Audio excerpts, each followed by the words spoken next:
Hello and welcome back to Sri Lanka 99.94. My name is Mark Machado. We are going to preview Sri Lanka series of India. But before that, I want to wish you a happy new year. Of course, I'm joined as always from the pubray.com. Estelle, happy new year to you. Happy New Year, Mark, and everyone who's listening.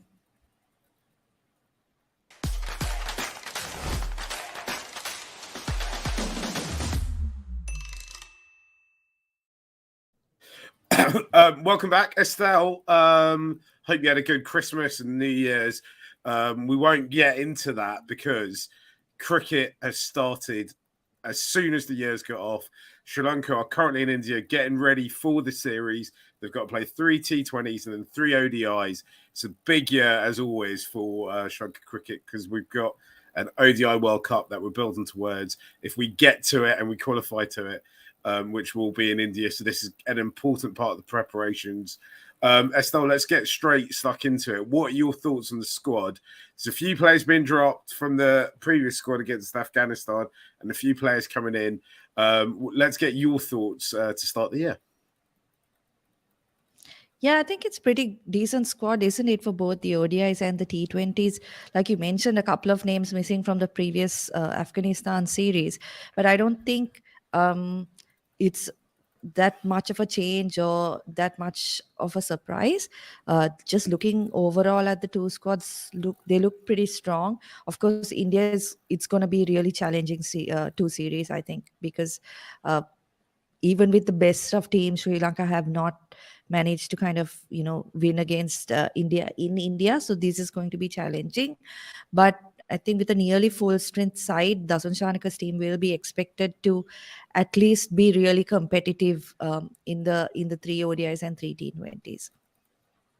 Yeah, the two kind of players that I think are worth talking about being dropped are Dhananjay Lakshan and Chandimal. Let's talk about Lakshan first because we've talked about him quite a lot over the past few months. There is quite a big expectation about what he may achieve as a cricketer in the coming year's time.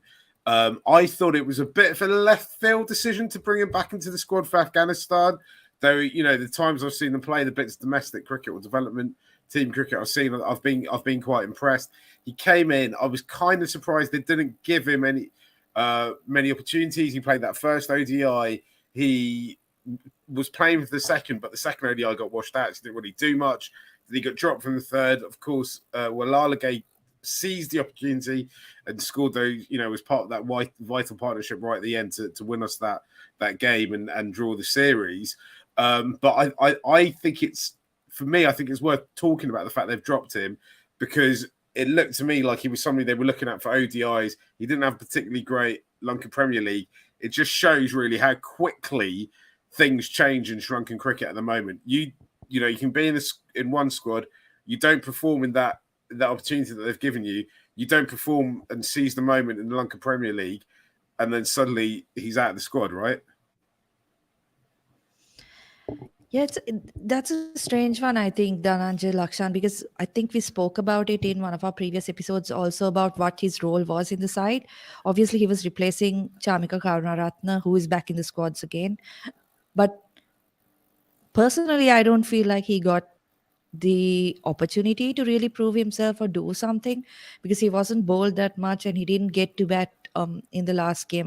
He didn't play in the last game. So it feels like he wasn't really given a fair opportunity to prove himself. Similarly, in the LPL as well, he couldn't make that Colombo playing 11 during much of the tournament. So it's a very strange thing because we discussed before as well, like during the Durham, that series in England, he seemed like he was beginning to be an important part of the team, or Sri Lanka were looking at him as someone who they would want in the team going forward. But then he kind of disappeared and he reappeared all of a sudden against Afghanistan, and again he's out of the squad. So it's interesting to see, or I would love to know like what the thinking is behind it, because it didn't seem like he really got a proper opportunity to really show what he's capable of or to show whether he's in form or not. Because like I said, the Afghanistan series, he didn't get much to do. And then LPL also, he didn't feature in that side for much of the tournament. So if I was him, to be honest, I'd feel a bit, hard done by, because I mean, there's only so much you can do given like 3 to 4 overs in an ODI and getting to bat like at number 8 or number 9, right? Yeah, absolutely. The other player who's been dropped, who I want to spend a moment on, is someone who is possibly the most divisive person in Sri Lankan cricket, at least definitely still playing. That was Dinesh Chandimal. Right, Chandimal had an incredible LPL. He was the the third top run Third scorer. top, yeah. He was in the squad against Afghanistan, though we didn't see him play. I think, as my memory serves me correct, he was in the previous ODI squad. That was the last time Sri Lanka played ODIs. Before that, as well, he was being a pretty consistent part of ODI squads, at least for since this time last year. He's also, and people say it's a different format. I think he's the only Test player to have scored over 500 runs last year who's got a Test average of 107, which I suppose is kind of over 100 in a calendar year, which I suppose is a bit moot. Anyway, the reason I bring him up is because, firstly, I'm kind of surprised he's still in the ODI. He was in the ODI squad and didn't play. I'm also surprised at people's reactions to it, because there was a clip from one of the previous episodes where we were washing up the LPL, talking about whether him and Matthews and possibly Tishra Pereira should be considered for white ball squads, and people and we posted that on socials, and people went absolutely crazy at me, and I wasn't. I just want to take the moment to say I have nothing to do with picking the squad, sadly.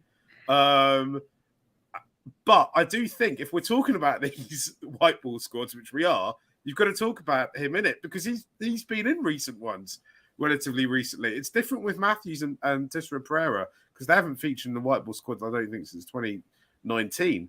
But Chandimal has been in and around the squad. And actually, when you look at it, you look at the numbers, I think it is kind of strange that they decided to drop him right now. I wonder if that's an indication of that maybe the selectors think that this squad is starting to mature and they don't need those more senior players. Yeah, I I found it interesting that they would include him in previous squads, because he hasn't had.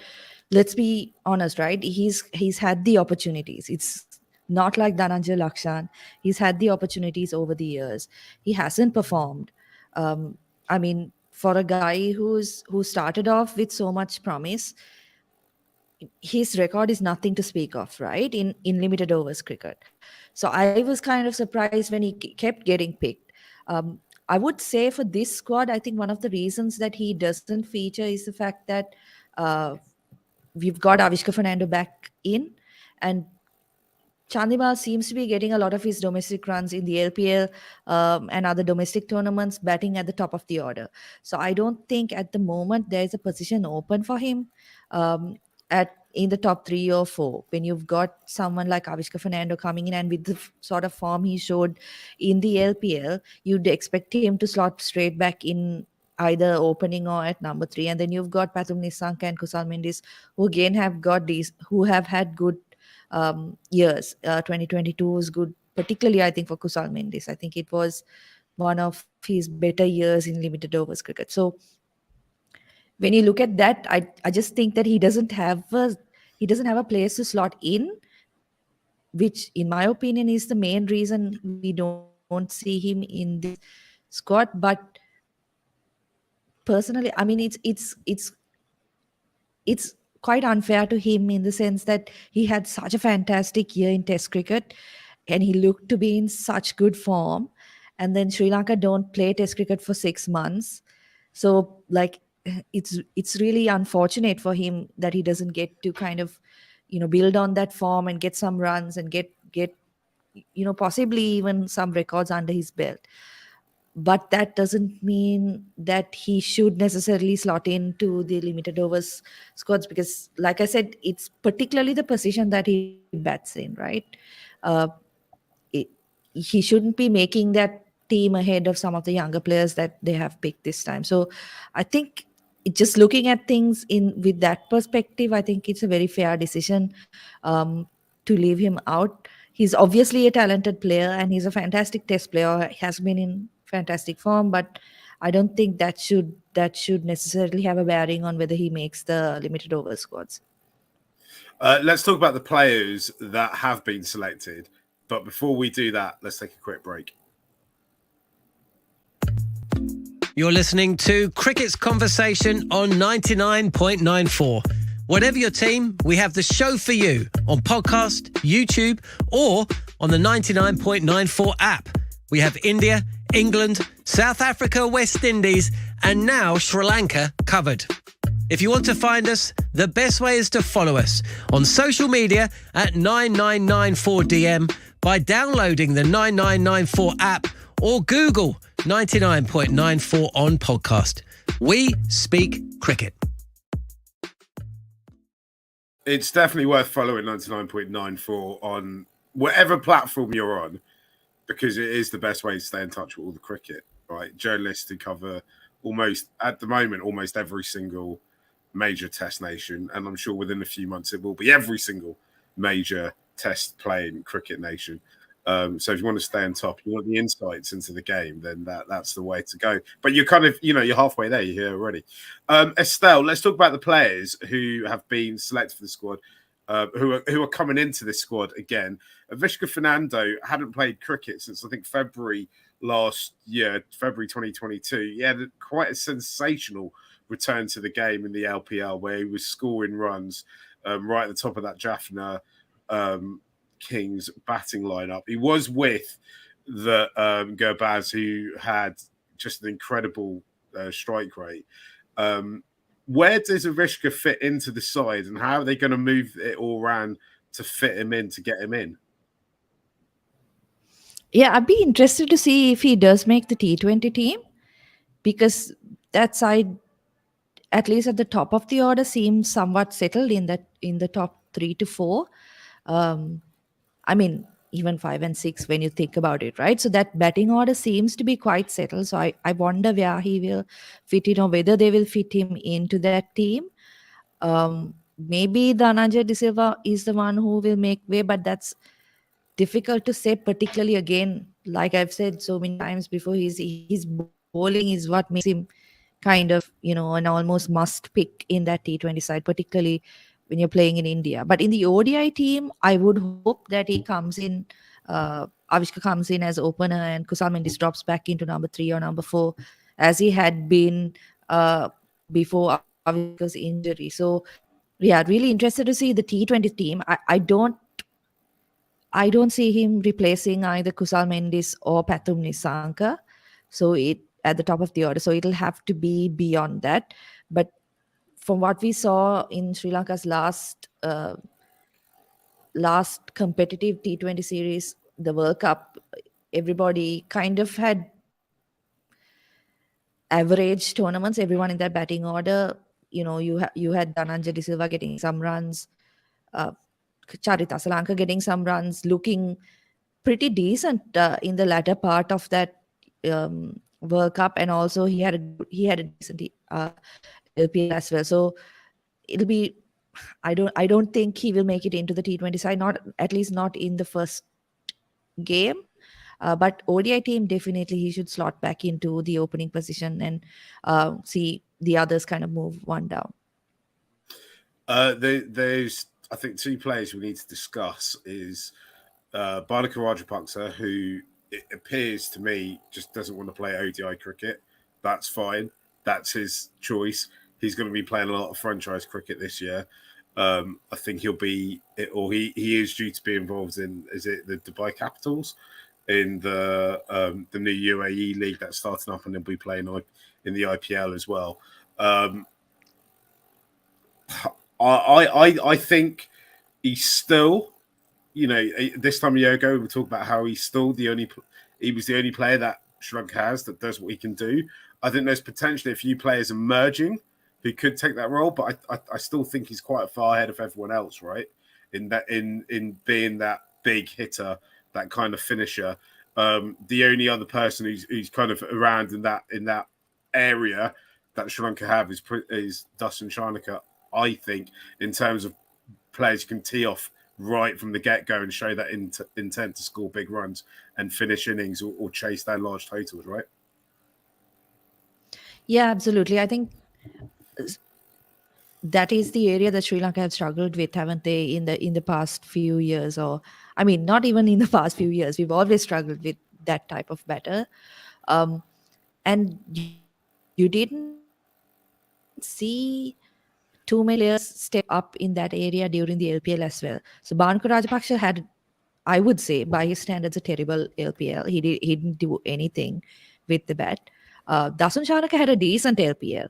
Uh, but nobody else really, like you said, I think the key thing here is guys who can really get going right from ball one. And if you look at the squad that Sri Lanka have picked, you've got guys like Sadira Samaravikrama, Nuanitha Fernando who've been picked and I think deserve an opportunity in that lineup. But both of them are the type of players who you would expect to see somewhere in number 3 or number 4, where they have a bit of time to build an innings and then get going. Nuanitha Fernando in particular, I was really impressed by the way he batted in the LPL. It he seemed to have that gear in him where he can really pick up, but again he didn't show an ability to kind of get going right from ball one. And I think that's where someone like Bhanuka Rajapaksa keeps getting opportunities, because he's one of those guys who can do that. um, I'm a bit disappointed that he's not available to the ODI squad, because I feel like Sri Lanka can benefit from a player like him, particularly going into a World Cup. But of course, that's his choice. If he feels like he's not prepared to play 50 over cricket, then that's up to him. But like you said, the advantage is maybe he gets to play a little bit more franchise cricket, which helps Sri Lanka in the long run, right? Yeah, absolutely.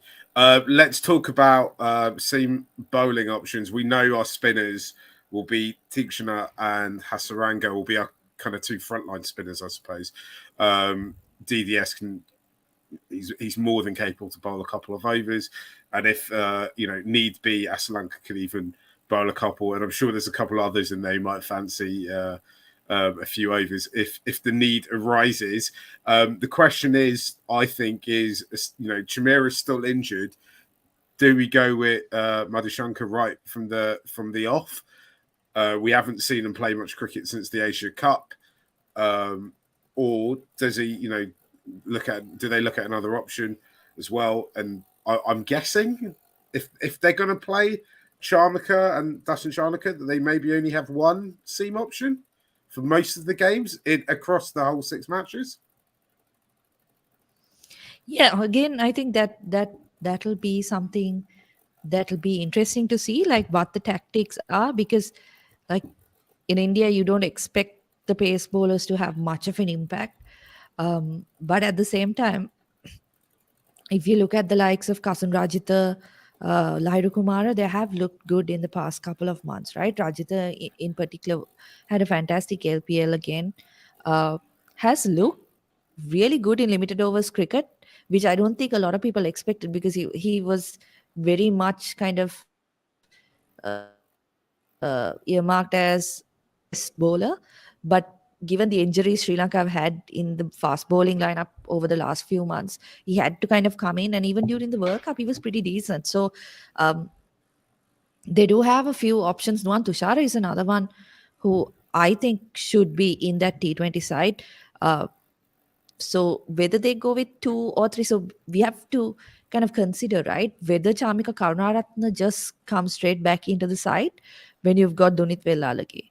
So do they play the conditions where they expect the ball to spin a bit more and give that third spinner a role in the team, or do they go for the fast bowling all rounder? That'll be an interesting one, I think, particularly for the ODIs, because again, remember, we are building up to a World Cup in India.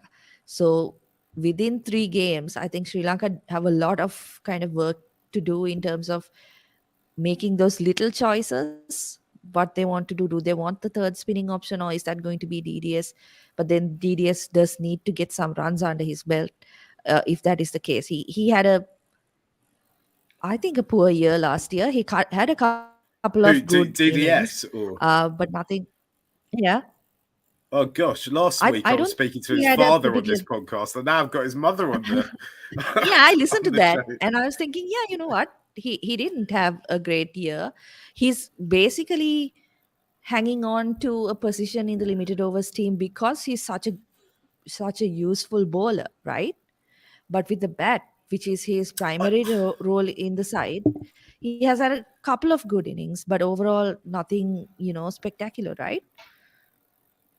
so I think you need to look at it in the context of what Sri Lanka were doing, like in the context of the games when he's come in and got those runs. I think in the World Cup, I thought he was good. And all right, maybe he hasn't fulfilled the potential that his parents, Jared Kimber and Estelle Varsudevin, have for him. But I think he's quite often got runs when other players around. I think in the World Cup, he's in games that we've lost, he's made scores look respectable. But I will say it's in favor of picking him, is that, like you said, he does make runs in difficult conditions. That is I think one major thing about him is whether it's pacey conditions or whether the ball is spinning a lot. He does seem to get runs in difficult conditions. So that is one, I think, key strength that Sri Lanka will look at when it comes to kind of deciding whether they want him in the side or not. Because you see a lot of guys who either can't play spin or are suspect against good pace bowling, but he seems to be good in both aspects. So that'll be important, I think, in that middle order, particularly with India kind of having a pretty decent bowling lineup. I'm also, as much as I like Walalage, I'm not entirely convinced with him as a spinner in terms of I put him somewhere along the same kind of in the same. I think DDS is a much better spinner and off the ball than Walalage is at this stage of Walalage's career. I, of course, have the highest expectations for Walalage and expect that over time he will, of course, get a load of wickets for Sri Lanka. And I hope he proves everything I've just said wrong. The other thing I will say, Estelle, is I think me and you have been doing this too long to try and predict any sort of Sri Lanka 11. Absolutely, who knows from that squad he could end up starting, right? And I think we've given up. Yeah, but whatever happens, I think this time, if you look at the squad, whichever options they take, I don't think anything would be kind of out. Like, you wouldn't term anything outrageous or unbelievable, because it's a pretty decent squad. So I think in the 6 games that they play, they will need to do a bit of experimenting, because I think if you're being realistic, Sri Lanka is likely going to have to play those qualifiers, right, for the ODI World Cup. So I think it's important in this series to kind of get the combinations right and look at what you want to do in the qualifier and then hopefully the World Cup. Yeah, so I think if you're preparing the team from a coaching perspective, you've got to be prepared and be ready mentally within yourself to be going to Zimbabwe, but you've also got to be telling the players, we're going to go to New Zealand, we're going to win all those ODIs over there because, Sri Lanka won New Zealand. And we're not going to have to qualify and go to the qualifiers in Zimbabwe. But I think you're right. I think we've got to be, as fans and the people around the team, we've got to be prepared and ready that we're going to be in these qualifiers to try and get to the main event. Estelle, let's take a quick break. When we come back, because we've got comments from people watching on YouTube, let's read them out. I might even say Laharu Kumara's name for Michael. And also give our predictions for this series. If you love the language of cricket and want more, then head over to the 99.94 app and you can hear all of our podcasts and cricket commentary. We're adding new shows all the time and covering cricket series from all over the world. Be the first to hear all of our announcements by following us on social media at 9994DM. Welcome to Cricket's Conversation. So Estelle, let's read some of the comments first, then let's talk about India, because there's a lot going on with this India team at the moment. And let's give our predictions. Yash has got in touch and said, how many times are we going to watch these two in a pointless ODI T20 series? I'll be honest, Yash, I absolutely love it. If you're an India fan, if you're an Australia fan, I think you're going to, if the 29, I read a stat earlier today saying that of the 29 matches Australia currently have booked in for this calendar year, and obviously that this is outside the World Cup, I think 20 of them are going to be against India or England. Surely that's repetitive. I think Sri Lanka have quite a broad range of teams that we end up playing, and occasionally we lose unexpected games like Namibia. Are you sick of playing India, Estelle?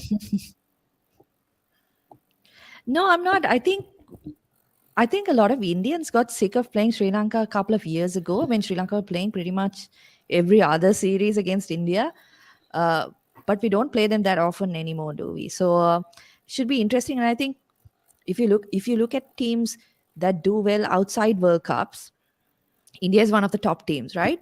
At least in the top 3 there. So I think there is no better way that Sri Lanka kind of can test their skills or test where they are rather than play a team like India. And also, again, the World Cup is in India, so this is not a meaningless series.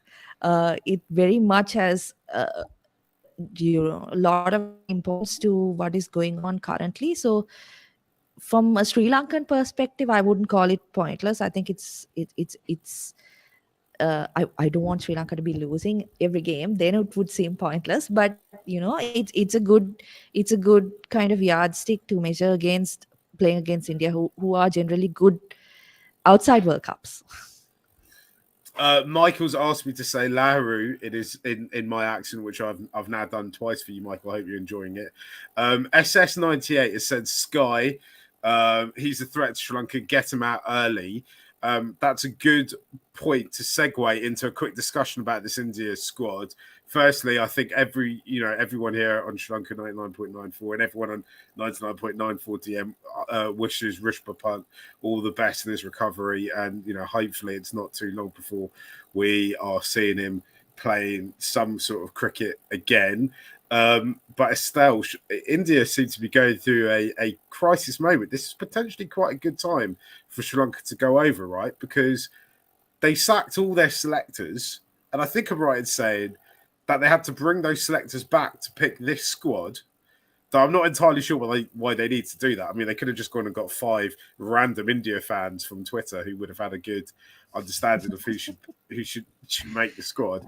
And in scenes reminiscent to Sri Lanka a couple of years ago, they have now implemented some fitness tests, some yo-yo tests, and some time trials and all sorts. I'm not sure if Mickey Arthur's consultant and brought his calipers in, or what's quite going on. But it could be a good moment for Sri Lanka to be going over there, right? Yeah, I think the thing is, though, right, that India is, you lose a Virat Kohli, you have a Surya Kumar Yadav, right? There is an endless kind of line of talent in India.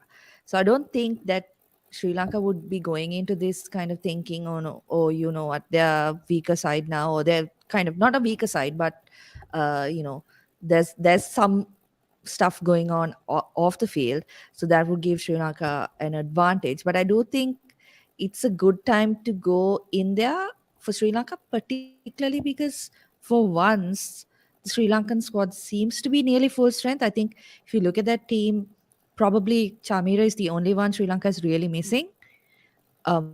So I don't think there's a better time for this era of Sri Lanka cricket to be going to India, because you very rarely get them, full strength, right? You rarely have Sri Lanka Sri Lankan fast bowling lineup with no injuries.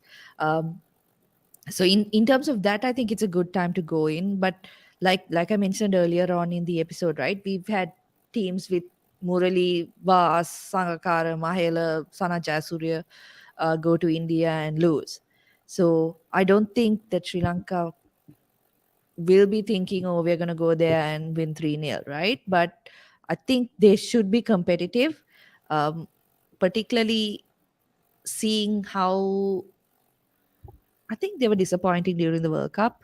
So seeing how that went, and during the Afghanistan series as well, they didn't get the result that they wanted. So with those two kind of tournaments or those two series is not going to plan, I think they will be a lot more determined, and maybe they've had a little bit of time.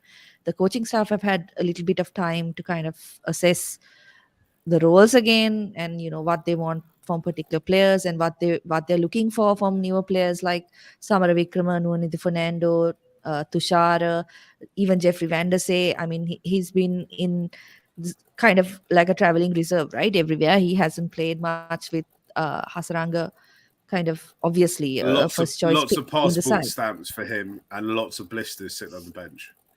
Poor Yeah. guy I can't get a mean, break. and you have to feel for the guy because last year he was, I think, the top wicket taker in ODI cricket for Sri Lanka. So, you know, maybe this kind of period during the LPL was a good time for the coaching staff also to kind of assess what they want from each of these players. Estelle, let's finish this off by I'm going to put you on the spot here and go, are you Oh expecting no, Sri Lanka, predictions. Sri Lanka to win either the ODI series or the T20 series, if we kind of break it down into two? Expecting to win the series. I think it's going to be Yeah, one of the tough. two series. Uh, Yeah. Yeah, I think it's going to be tough because, like I said, even the best of Sri Lankan teams have gone there and struggled. But I do expect them to be very competitive. And I say this with like 50% is expectation and the other 50% is hope. Uh, I would think they would not lose either series 3-0. So maybe at least one win in each. I think Sri Lanka have to be realistic as well. Obviously, they are going in wanting to win, but I think the kind of the big picture is preparation for the World Cup, right? So just getting the combinations right and getting the roles right should be the priority going into the two series. Um, I I think if we come away winning either of these two series, I think we've done incredibly well. I think for me, this is still a team that is maturing and growing, and you can almost see that series or World Cup or tournament or whatever it is on tournament. We probably slightly overachieved winning the Asia Cup a few months ago, but I still think it's within our power. Some of these players have been about a little bit now, and it's within. We've got the talent. If we just need to pull it together, we can come away with one of these series. If I can pick one of the two with a World Cup on the horizon, I'd say the ODI series. Estelle, should we leave it there?